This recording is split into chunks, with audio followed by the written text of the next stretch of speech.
Vamos a empezar nuestra segunda fase de esta sesión, que ha resultado, pues no sé, para un fin de semana no es bueno irse con este ánimo tan, pero ni modo.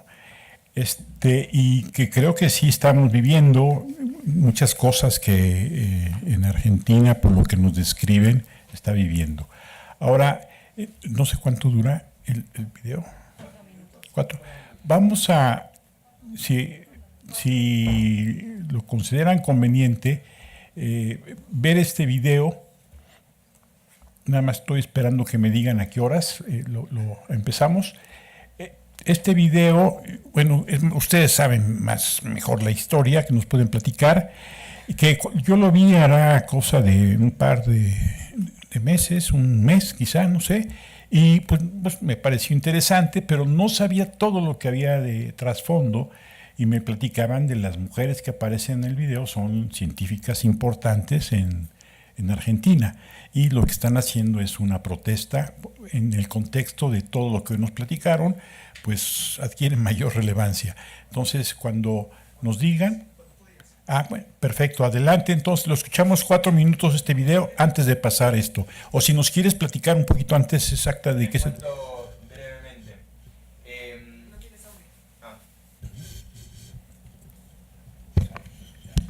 Bien. Ahí empezó. Bueno, lo escuchamos. Más de 1000 cerebros repatrió. Lino. Hay imagen de la protesta.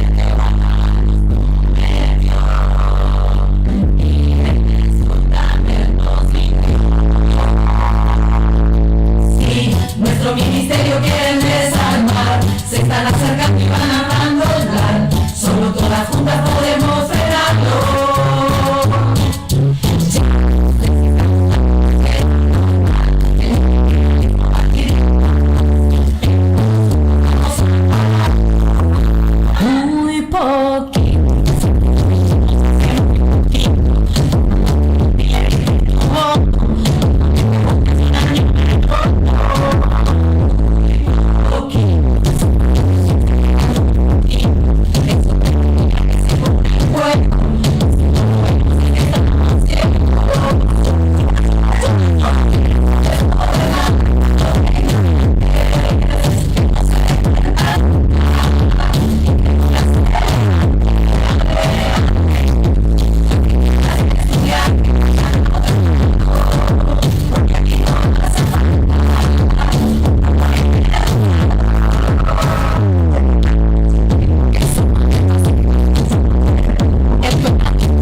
Ciencia es un derecho, se oye despacito, pero va creciendo y yo lo repito. Ciencia soberana como un solo grito. Pasito a pasito.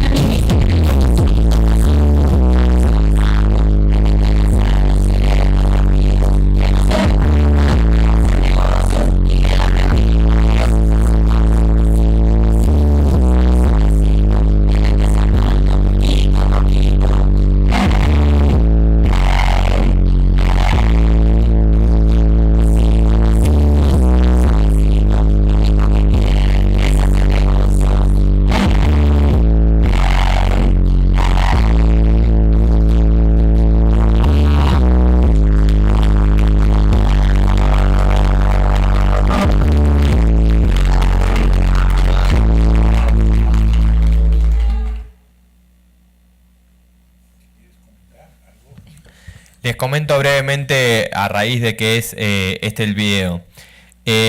Justamente con el cambio de gobierno, muchos científicos, digamos, o trabajadores del ámbito de la ciencia empezaron a agruparse como en diferentes colectivos, en organizaciones político-sindicales, y una de ellas es Científicos y Universitarios Autoconvocados, que empezó justamente como algo autoconvocado, y son los miembros que hicieron este video. Entre ellos se encuentra, no pertenece a ese colectivo, sino a otro que es Ciencia y Técnica Argentina, que son otros científicos, generalmente son de una talla de más formados, digamos. Después hay otras agrupaciones como Becarios Empoderados, que es a la que yo pertenezco, y otra que se llama Jóvenes Científicos Precarizados. Son diferentes como agrupaciones, colectivos que tratan de defender estos derechos e incluso conseguir otro tipo de reivindicaciones, algunas de las cuales los hemos logrado con el correr de los años. En este caso son todos investigadores del CONICET y está la decana de la Facultad de Ciencias, de Filosofía y Letras, de la Universidad de Buenos Aires, digamos, ¿no? Que decano, acá me dijeron, es como el director de toda una facultad, ¿no? Bien, exactamente.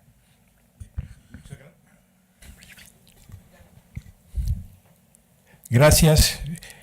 Bien, sigamos entonces con nuestra sesión de preguntas en este contexto del video, que fue una buena idea y colectiva que se nos ocurrió ahí. Gracias por la idea. Bien, las preguntas que hoy las sedes nos van a hacer son a través de la Enes León, Jorge Alberto Ledesma, y de Cali, Colombia, Alexander López. Empezamos por la Enes León. Jorge Alberto Ledesma, lo escuchamos si estábamos listos. ¿Qué preguntas nos tienen? Buenas noches, ahora sí que por mi voz hablará la voz de la Enes León. Miren, nada más para contextualizar, habríamos de hacer dos preguntas. La primera de ellas tendría que ver con, nos surge la duda de cómo se forman los maestros que forman a los maestros. Esto es, en México desde 1984 las instituciones que forman a los docentes son las escuelas normales, que pueden ser urbanas, pero también existen escuelas normales rurales. Estas instituciones, desde el 84, repito, forman parte de instituciones de educación superior. Nos salta la duda de cómo es este proceso de formación en Argentina. Estas instituciones abarcan lo que es la educación básica, preescolar, primaria y secundaria. O sea, se forman los docentes de esta educación básica. Por otro lado, la segunda pregunta tendría que ver con algo que nos gustaría que más que nada profundizaran un poquito, y tendría que ver con la situación de los docentes que no cobran. Estos docentes que nos queda la duda, comienzan, a lo mejor así lo percibimos, como después de haber finalizado los estudios de educación superior se integran a la docencia y pues no reciben un pago. Sí nos gustaría saber cómo es esta situación concretamente, y ver de qué forma impacta la calidad educativa con este tipo de docentes. Estas serían las dos preguntas. Muchísimas gracias. Jorge Alberto Ledesma, muchísimas gracias por las preguntas, la participación. Bueno, y ahorita nos la contestan. Pasamos a la siguiente sede. Cali, Colombia, Alexander. Gusto en saludarte, aquí los escuchamos. Buenas noches. ¿Cómo han estado? Un saludo y agradecimiento por abrir el espacio, la participación desde acá de Cali, Colombia, en la Universidad de San Buenaventura, Cali. Tenemos dos preguntas. La primera pregunta es en relación a la siguiente. ¿Qué es lo que ha posibilitado la expansión significativa de la educación superior privada en la última década en Argentina? Y la segunda pregunta es, ¿cuáles son las perspectivas con relación al desarrollo de educación superior, ciencia y tecnología frente al nuevo gobierno legislativo? A ver, no repites la última parte de la segunda pregunta, por favor, Alexander. Claro que sí. ¿Cuáles son las perspectivas con relación al desarrollo de la educación superior, ciencia y tecnología frente al nuevo gobierno legislativo en Argentina? De acuerdo, muchas gracias. Entonces, a ustedes, muy amables.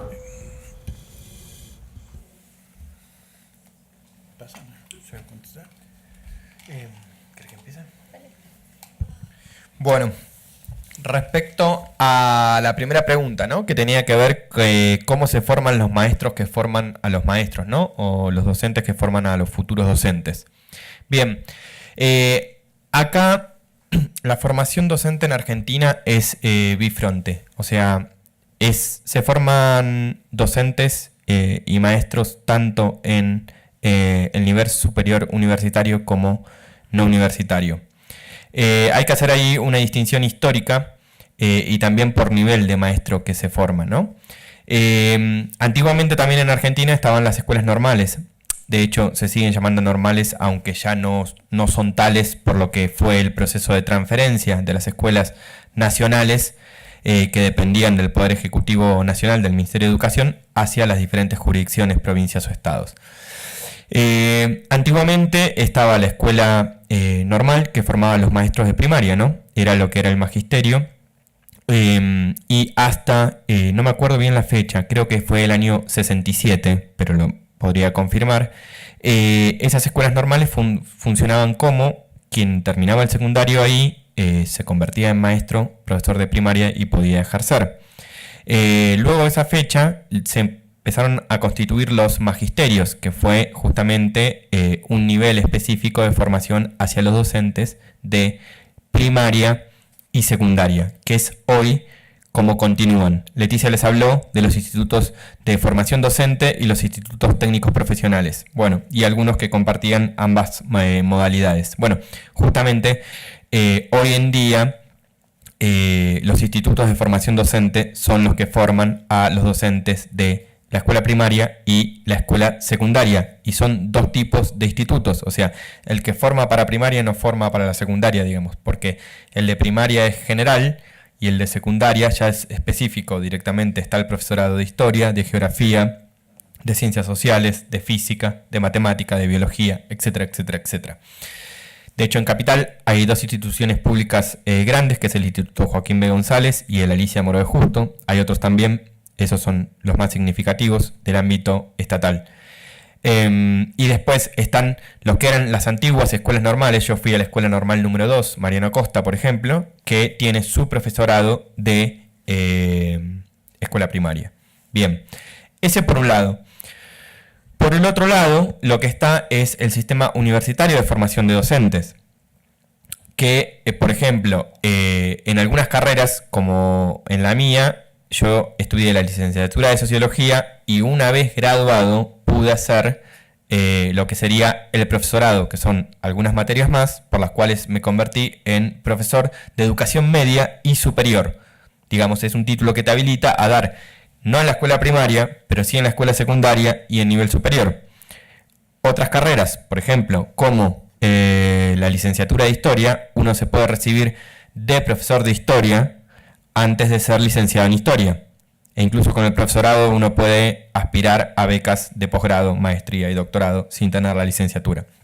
Entonces, en el caso de Sociología no habría ningún inconveniente porque no hay profesorado de Sociología en el nivel no universitario, pero sí sucede que para algunas disciplinas, por ejemplo, Historia, Geografía, Biología, está tanto el profesorado de Biología no universitario, en el Instituto de Formación Docente no universitario, y también está el profesorado de Biología en la Facultad de Ciencias Exactas. Bien. Y por último, sobre esta pregunta es, desde el 2007, que se creó el Instituto Nacional de Formación Docente, se trató de un poco organizar todo este sistema de formación y se conformó este instituto que regularizó políticas de mejora educativa e incluso de investigación también. Yo trabajé durante 4 años en el área de investigación de ese instituto, pero por sobre todo cambió el plan de estudios. El plan de estudios originalmente era de 3 años y a partir de 2009, 2010 por ahí, o un poquito después, empezaron a los profesorados ser de 4 años. Entonces, ahí lo que tenemos es un sistema bifronte y por momentos tensionado, porque, por ejemplo, un profesor de historia termina su profesorado, ¿no? Es profesor durante, 10 años de experiencia, quiere ir a hacer la licenciatura en la Universidad de Buenos Aires, no en todas las universidades, en la Universidad de Buenos Aires, y le dicen usted tiene que cursar toda la materia de vuelta, ¿no? No le reconocen ninguna. Ahora, justamente en las nuevas universidades que habló Leticia, muchas están generando mecanismos para reconocer y poder, por lo menos, generar puente entre estos dos niveles, universitarios y no universitarios. Nada más.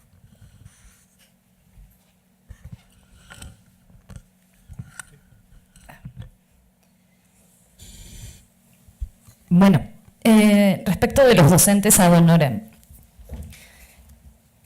algunos decíamos, no solo es ad honorem y no nos pagan, sino que además pagamos para trabajar, porque uno se tiene que pagar las fotocopias, tiene que pagar la pluma, tiene que pagar el transporte y demás. Uno podría preguntarse, ¿y por qué hacen eso?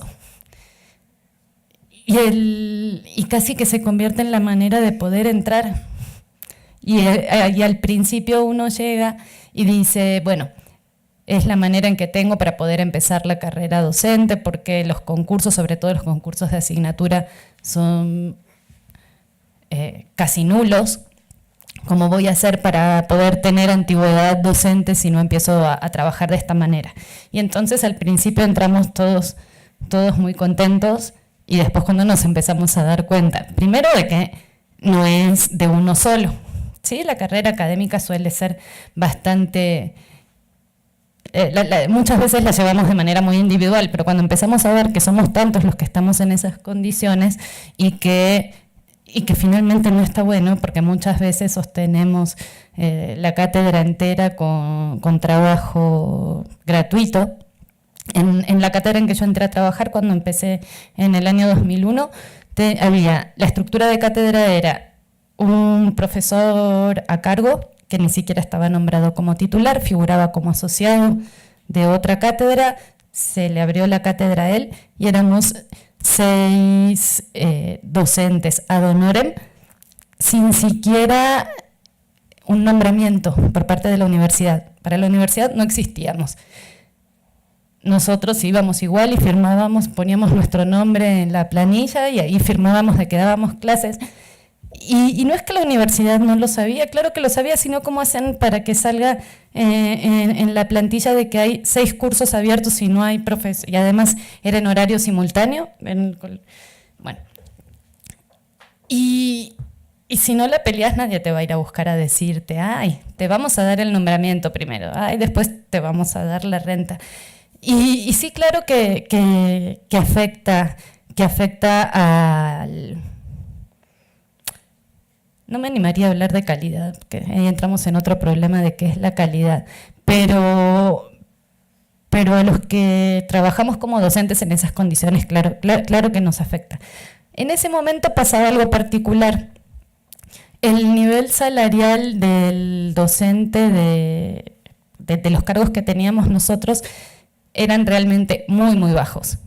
Casi que como el profesor de asignatura en nuestras universidades, para no poner nombres, o menos aún. Entonces, casi que se convertía en simbólico, pero claro que en ese momento servía, porque por lo menos con eso podíamos pagar el transporte, pero sí era muy poco. Y con el tiempo sí se fue incrementando. Después si tienen tiempo, si tienen ganas de echarle un ojo a la escala salarial, mejoró muchísimo las condiciones. Decía Pablo que estábamos muy parejos en el precio el valor del peso argentino con el peso mexicano. Para que se den una idea, el profesor de asignatura sin antigüedad está aproximadamente en 3.500 pesos mensuales. Claro que nosotros no lo tenemos aquí. Es realmente más. Y no sé, ya llevo 10 años en México, cómo está ahora el 4.500 el profesor de asignatura al mes. Sí, es mucho más. Y aún así es poco en relación a lo que... Porque otra cosa, en Argentina el costo de vida es mucho más alto que en México, ¿no? Entonces, sí, no o tiene que buscar más asignaturas o bueno, ya sabemos cuáles son las condiciones del docente de asignatura, no entramos en esa. Pero sí creo que el nivel salarial más alto que tienen ahora puede ser un motivo para la movilización por parte de los docentes ad honorem del reclamo, que el reclamo casi que valga la pena y hasta en términos utilitarios. Y es un problema porque incluso para la Universidad de Buenos Aires, que es la que tiene el problema más grande, no es la única, pero recuerdo que cuando comenzamos a articular con otras universidades, con docentes ad honorem, los porcentajes eran mucho menos y entonces en esos espacios todavía era más difícil la organización interna, ¿no? La organización de los distintos docentes. Pero nosotros éramos muchísimos, no más de la Facultad de Ciencias Sociales éramos. Y cuando empezamos a hacer el censo, decían, ay, pero por 200 pesos que me van a dar voy a estar, tengo que ir a trabajar en otro lugar, o tener que ir a las reuniones, o tener que estar haciendo, como que no valía la pena. Pero sí se fueron consiguiendo mejoras, no solo de ese movimiento, sí fue una decisión política, la de el incremento salarial y de lucha. Pero además hace que en las universidades que tienen el problema tan grave como es en la Universidad de Buenos Aires, se opongan, rechacen o no se incorporen algunas leyes y o adoptar algunas medidas que se implementan o que se pretenden implementar o impulsar desde los consejos de rectores, además, o mismos desde el contrato colectivo de trabajo. Hay una demanda fuerte por parte del gremio de los docentes hacia la Universidad de Buenos Aires para que se cumplan determinadas cláusulas del contrato colectivo de trabajo que no se están implementando. Ahí la Universidad de Buenos Aires no adoptó la obligatoriedad de la carrera académica, por ejemplo, de los concursos abiertos de oposición. ¿Qué pasa? Porque en el momento que abran, si se llama a concurso de cada una de esas plazas, de esas 2.600 que están abiertas, tienen que asignar renta, le tienen que poner presupuesto. Entonces, no es de fácil solución, y sí impacta y además genera divisiones internas hacia dentro de la universidad entre el que tiene el salario del que no lo tiene, y ni hablar dentro de la estructura jerárquica. Incluso hacia adentro de los grupos de trabajo, hacia adentro de las cátedras, los grupos que tienen el apoyo por parte de los titulares, de los profesores, de los que tienen la renta con quienes no lo tienen. ¿Qué facilitó la expansión de la educación privada? Primero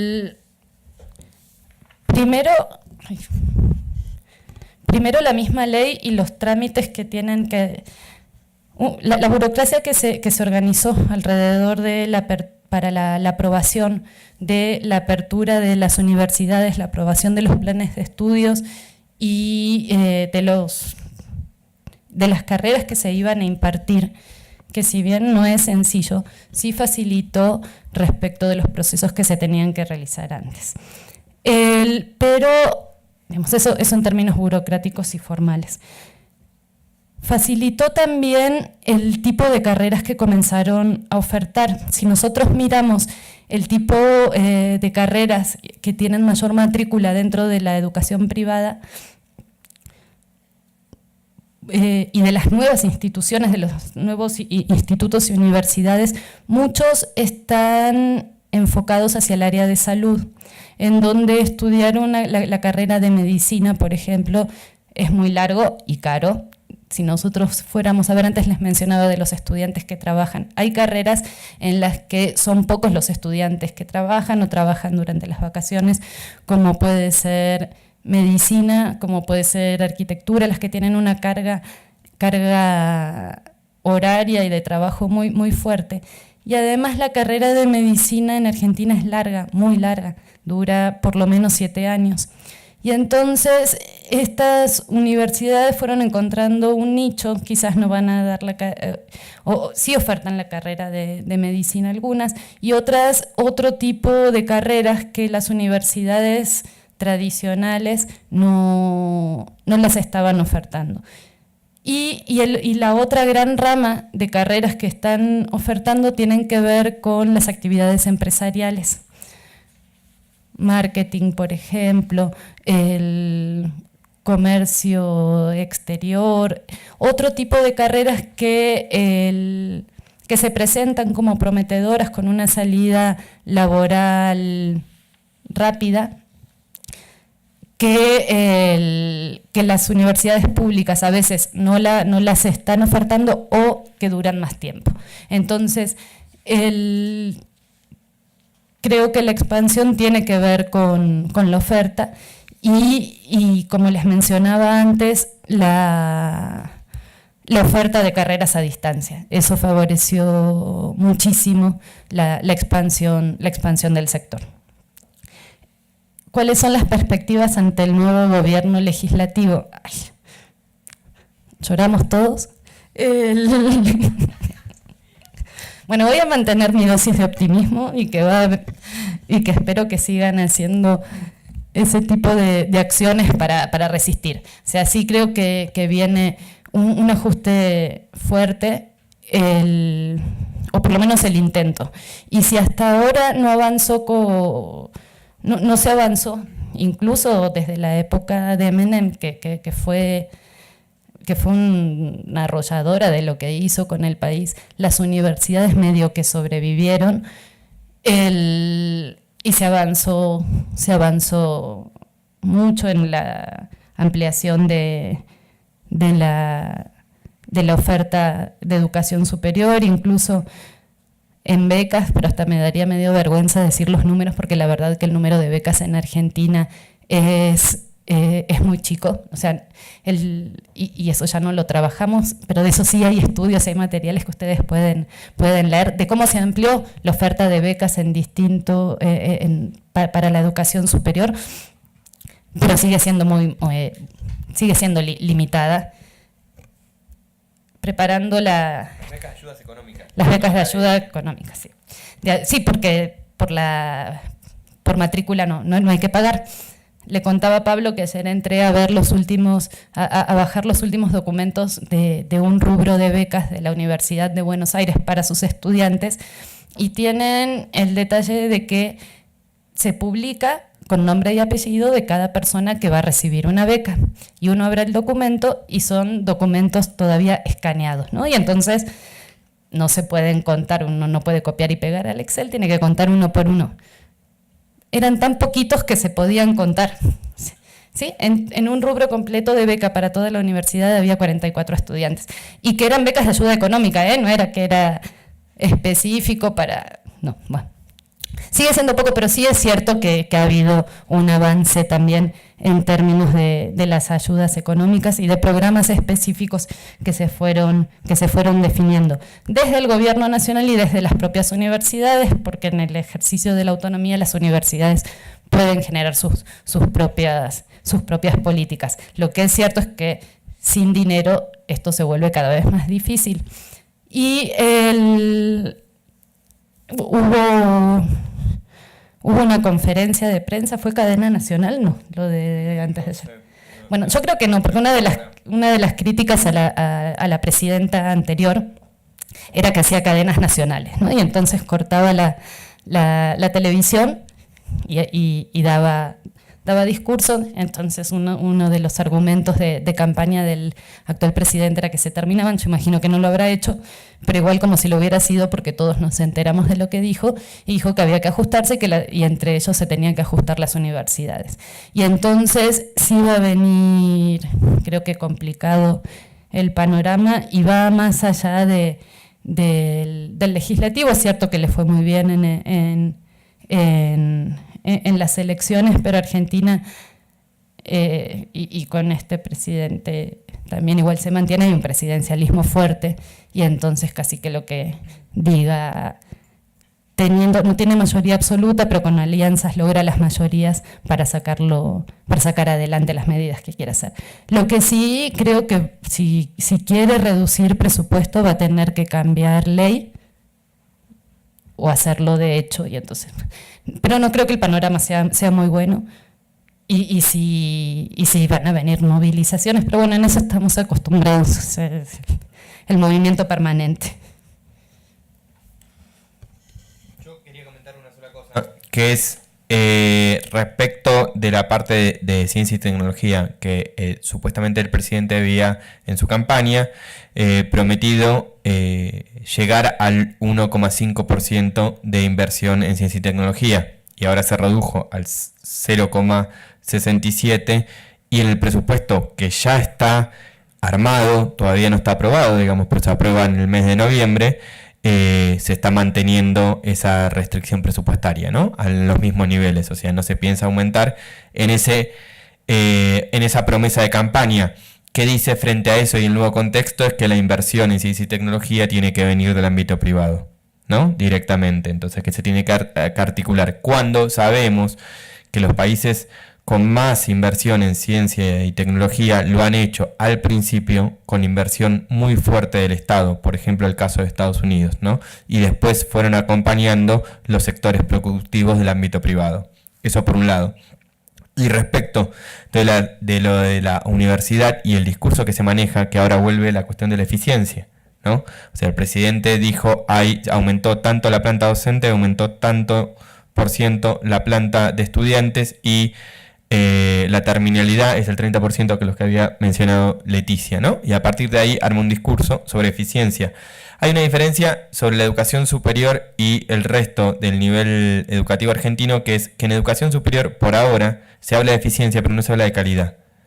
¿Por qué? Porque bajo los estándares que ellos están acostumbrados, la Universidad de Buenos Aires y las diferentes universidades tienen todavía sus egresados muy buen nivel académico, digamos. Entonces, esa palabrita, por ahora, ya la van a empezar a usar, pero por ahora está la cuestión de la eficiencia, teniendo en cuenta que somos un sistema irrestricto de ingreso a la universidad, salvo algunas particularidades que nombró Leticia. Y eso también es uno de los datos a tener en cuenta en la ecuación cuando se habla de esa palabra.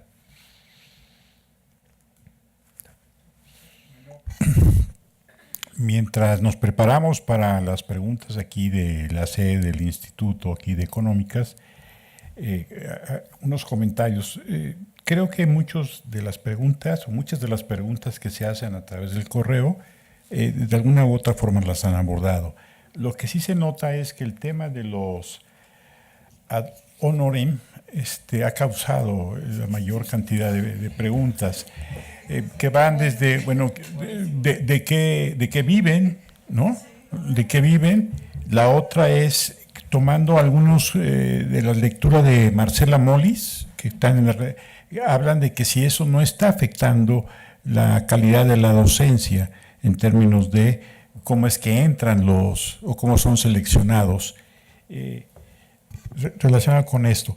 Y luego, en la UBA se planteó, bueno, aquí los mandan saludar y muchas felicitaciones, el doctor Carlos Martínez Padilla, que retomo esto, pero que refleja muchos de los comentarios, es que si el ciclo básico común no está diseñado como una especie de filtro para contender con esta presión de la demanda así que se tiene. Entonces, ¿por qué no hacer exámenes de ingreso? O sea, si de todas maneras ahí los están deteniendo y cerca del 40% es la eficiencia o la selección de este grupo que es ciclo básico común, el CBC, ¿por qué no seleccionarlos de una vez a través de un examen y por qué esperar a que no sé cuántos años terminen las 6 materias del ciclo básico? Bueno, y así por el estilo, ¿no? Pero creo que con eso se plantearía, ¿no? De qué viven, calidad, y si no, en la UBA no es un filtro, pues ¿por qué no hacer un examen de selección? Mientras nos preparamos aquí. Bueno, lo del filtro fue mi IVA. Bueno, y hay investigadores que dicen eso. En realidad no es un filtro en sí.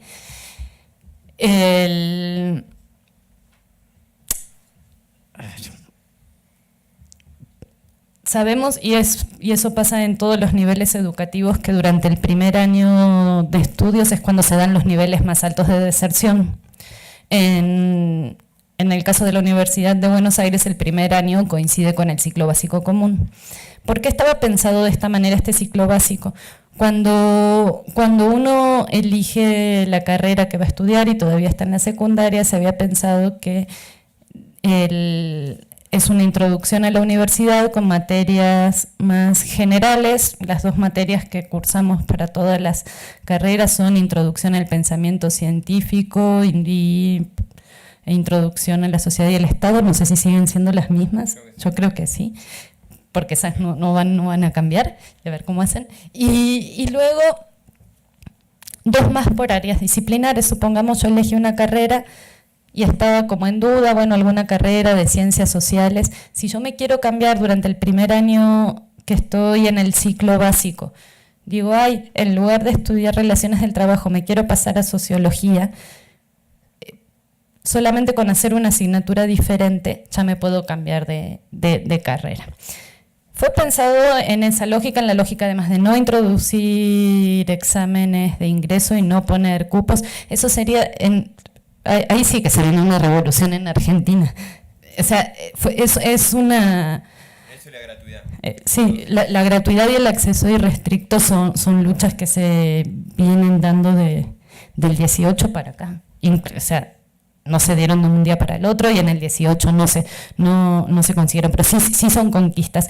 Y son debates y son tensiones con las que nosotros vivimos, porque junto a esa defensa de la gratuidad, del acceso irrestricto y de la autonomía universitaria, para que nosotros como universitarios tomemos nuestras propias decisiones, también tiene un costo.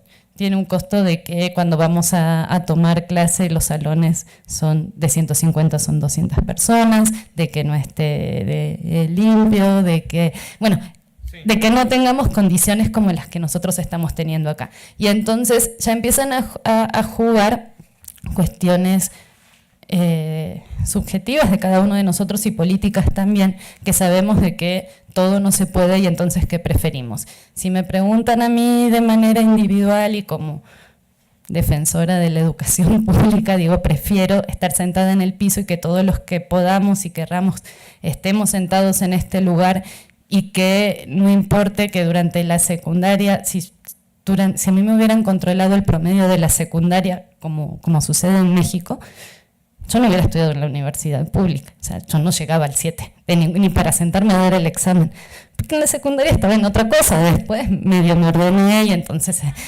ahí seguí y hoy llegué hasta acá. Pero en ese momento, y entonces es poner en una balanza, y son debates que se dan y que están presentes, pero yo creo que ni el presidente actual se animaría a meterse en un tema tan delicado como ese. Respecto de los docentes ad honorem, ¿cómo es el proceso de ingreso? Depende de la cátedra donde uno va a llegar.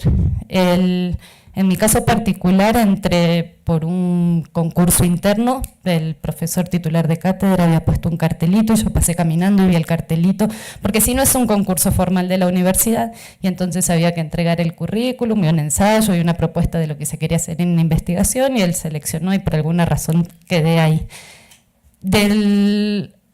Otros llegan porque fueron alumnos del profesor y entonces empiezan como ayudante alumno o a participar dentro del proyecto de investigación, si es que son profesores que tienen proyectos de investigación o porque fueron becarios y luego van quedando dentro de la cátedra, pero sí son sumamente discrecionales, a no ser que a lo mejor haya algún profesor que por alguna razón necesita un ayudante ad honorem y va a la dirección de la carrera y dice, necesito un ayudante, ¿conocen a alguien? ¿No se puede publicar de alguna manera? Y es excepcional. Sí, en general es discrecional del titular de cátedra la elección de quiénes van a ser los docentes con los que trabajan. ¿De qué viven? Trabajando de lo que se pueda y de lo que haya en cada momento. Mejor no les cuento la parte de qué era lo que hacía yo mientras era ad honorem. Uno trabaja fuera del ámbito académico y va a las horas que tienen que ser de clase, a dar clase y así. Muchos acá casi que serían hasta que los privilegiados a lo mejor dan clase en secundaria y les pagan además por ser docentes, pero de lo que se pueda, de lo que haya que, de lo que se pueda trabajar. Estudiantes que trabajaban, también a veces hay como una continuidad en eso. Eran estudiantes que trabajaban, entonces ingresan también ya con un trabajo y ya siguen ad honorem, y es como que, bueno, era un poco el estado en que estaban antes, digamos. Y fíjense lo que dice Leticia, que no solo trabajaban, sino que están en los proyectos de investigación, o sea que también están haciendo investigación, aparte de docencia, nada más. Aprovecharía este último comentario en términos de por qué no hay investigadores ad honorem. O sea, es que los hay, exactamente. ¿no? Entonces, sí. Sí. Hay muchísimos. De hecho, los equipos de investigación, que a veces son cátedras, a veces son de diferentes cátedras, ¿no? Que conforman un mismo equipo. Uno puede estar en un equipo de investigación de un profesor que tiene una materia, pero estar dando clase en un profesor que tiene otra materia, digamos. Así se van formando. Pero yo me animaría a decir que en todos los equipos de investigación hay un gran porcentaje que no tienen ni beca, no dan clase en la universidad, o tal vez en otra, o son ad honorem en otra, pero tienen un fuerte interés por la investigación y exactamente colaboran en las tareas que puedan, en los tiempos que les da su vida personal y laboral a la investigación también. La diferencia, el problema es que la universidad no designa investigadores. Así, como Pablo comentaba, los investigadores dependen del CONICET. Se creó la figura de profesor, de docente investigador, después pasó a ser de investigador docente, pero en general los nombramientos de la universidad son de profesor. Entonces existe el docente, el profesor ad honorem o docente ad honorem, pero el investigador ad honorem ni siquiera tiene el nombramiento, es más informal todavía. El otro por lo menos tiene un reconocimiento y no, sáquenle el por lo menos, tiene un reconocimiento formal y no le pagan. El investigador ad honorem, tenemos una nueva categoría, sí. No tiene ningún tipo de nombramiento. El titular de cátedra a lo mejor al final de la participación en el proyecto le extiende una carta. Además está tan legitimado que eso vale hasta en los concursos. Sí, totalmente, en el currículum vale. Vale la carta informal que hizo el profesor que trabajó y colaboró con él. Bien. ¿Preguntas aquí? Aquí hay 1, 2. Dejémoslo 2.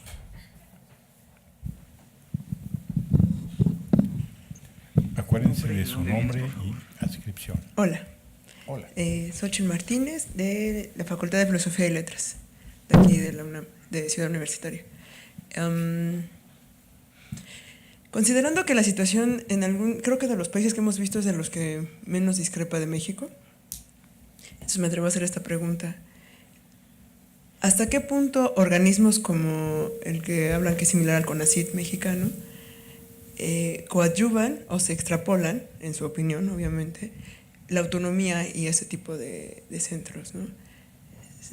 Por favor.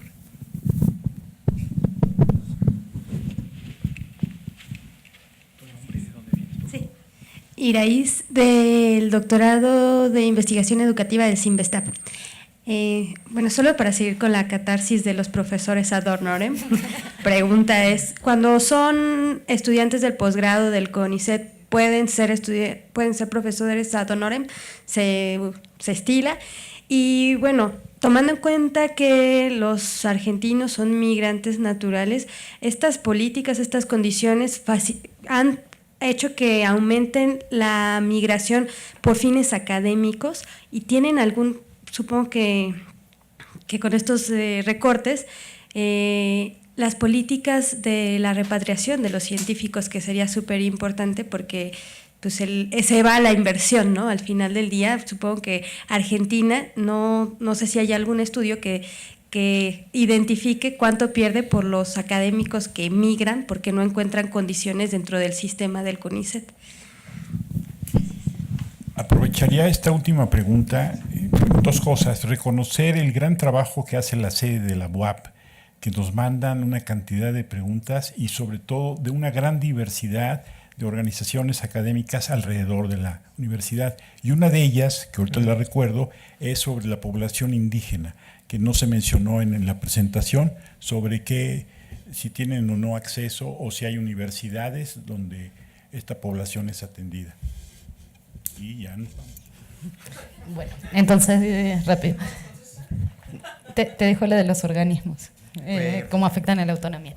Vale. Si se puede ser ad honorem mientras se es becario, sí, y también se puede tener un cargo rentado como un cargo rentado simple mientras se es becario. Respecto de la política de repatriación, sí, claro que se afectó, ya se había empezado un poquito antes, ya se estaba volviendo más complicada la repatriación. Como dato nomás y así para seguir con las ciencias sociales, el año pasado se repatrió dentro de ciencias sociales 2 personas de todo el mundo. Una se fue de aquí de México, fue compañera de la UAM, y lo que sí todavía es mucho más difícil para volver en la repatriación es si se quiere volver o si se quiere ir a Buenos Aires. O sea, casi que si uno quiere entrar dentro del programa tiene que elegir en provincia porque si no se vuelve muy difícil. Pero ojo con el programa de repatriación. Como mencionaba Pablo, existe la posibilidad de que uno estando fuera aplique para entrar en la carrera. Pero además hay, y que compite exactamente igual que con todos ellos. Cuando uno entra además necesita tener una carta de la institución para que lo va a recibir, que le va a garantizar las condiciones para estar trabajando. Muchas veces los que estamos fuera perdimos ese contacto, no se vuelve tan fácil. Y entonces existe una modalidad como de una especie de beca postdoctoral, vendría a ser algo similar así, donde te dan chance que durante 2 años te restablezcas, también por supuesto que necesitas autorización por parte de una institución de allá que te va a recibir, y en ese tiempo supuestamente ya vas a estar en condiciones de entrar en la carrera. Hay que hacer las 2 cosas en paralelo. De la compañera que les conté, entró con la beca, no entró en carrera, pero fue una de las 2 a las que le dieron la beca de repatriación. No tengo el número de la cantidad de repatriados por... 70. Ahí lo tengo. En 2016, 70. En total, más de 1.300. Desde que se creó el programa en 2003. Y el último año fueron 70. En el 2015, 69. En el 2014, 83. O sea, va en esa escala, digamos. Pero calculen más de 1.300 hasta el 2017, digamos, se lleva. Y no sé si está favoreciendo que se vayan, pero sí están favoreciendo que algunos que lo teníamos como posibilidad no lo pensemos en posibilidad concreta de volver, ya de que sería muy sencilla la reintegración. Respecto de la población indígena, en educación superior no existe la educación intercultural bilingüe como existe para los otros niveles educativos. Lo que se ha hecho es, desde algunas instituciones, como la Universidad de Salta, por ejemplo, hay algunos programas o acciones específicas para la atención a los grupos originarios, pero en el nivel de la educación superior no hay una política, no existe lo que es la educación superior intercultural. Bien, y para la pregunta sobre el CONICET y la autonomía universitaria, es muy buena pregunta esa. Se supone que no afecta la autonomía universitaria, que no se solapan, digamos. La universidad va por un lado y el CONICET va por otro, totalmente diferente, tomando diferentes decisiones cada uno. De hecho, el CONICET aportó mucho en financiamiento a las universidades a través de investigadores o becarios que tienen sede de trabajo, o sea, hacen su estudio, su trabajo, su investigación, su experimento en los laboratorios de la universidad, o incluso investigadores que acceden a financiamiento del CONICET o de la agencia, no solo el propio de la universidad, en el propio instituto. Ahora bien, ¿qué pasa en el caso de los institutos que son de doble dependencia? Que también ahora hay una política muy fuerte del CONICET en ofrecer, o la vía, vamos a decir, porque uno sigue con la continuidad, pero hay ruptura. Pero tenía una política de incluir determinados institutos que les interesaban de doble dependencia. Entonces ofrecía un financiamiento en la manutención, que a la universidad eso también le viene muy bien. En ese caso, los institutos de doble dependencia sí tienen una forma de organización diferente. Por ejemplo, voy a dar un caso. En mi instituto, que es el Instituto de Ciencias de Investigaciones en Ciencia de la Educación, que depende de la Facultad de Filosofía y Letras, es un instituto de la UBA, de los que les comenté de los 61, que no depende del CONICET. Entonces, la forma de gobierno que tiene un director por concurso y una junta consultiva, donde, ahora justo se modificó el reglamento, pero hasta hace muy poco eran los investigadores por un lado, los becarios por el otro y los estudiantes por otro, ¿no? Ese era como el órgano de gobierno, un director y un secretario académico. Al ser un instituto de doble dependencia, esa organización ya no va, se crea otro reglamento y ahí sí hay un director de la unidad ejecutora, se llama, ¿no? Ese reglamento tiene que estar aprobado por CONICET y por la universidad. Por eso te digo que ahí se van a tener que poner de acuerdo y no se solaparía la cuestión de la autonomía, pero sí cambia el funcionamiento directamente porque tiene por ejemplo, una comisión directiva tienen las unidades ejecutoras, no un consejo consultivo y funciona de forma diferente. Bien. Muchas gracias, nos quedamos otra vez con muchas preguntas, incluso esta última creo que vale la pena discutirla más, porque aquí el PROMEP y todo esto que nos están afectando a la autonomía, pero en fin, terminemos la sesión, les agradecemos muchísimo un reconocimiento por parte del seminario al que perteneces tú también. Pablo, por favor, muchas gracias y saludos a las sedes, muchas gracias, nos vemos la próxima semana, que es, no saben cuál es la sesión que nos toca. No saben. Cuba. Cuba, exacto. Nos vemos la próxima semana. Que tengan un feliz fin de semana y las sedes, muchas gracias. Hasta luego. Muchas gracias, Jorge. No, al contrario.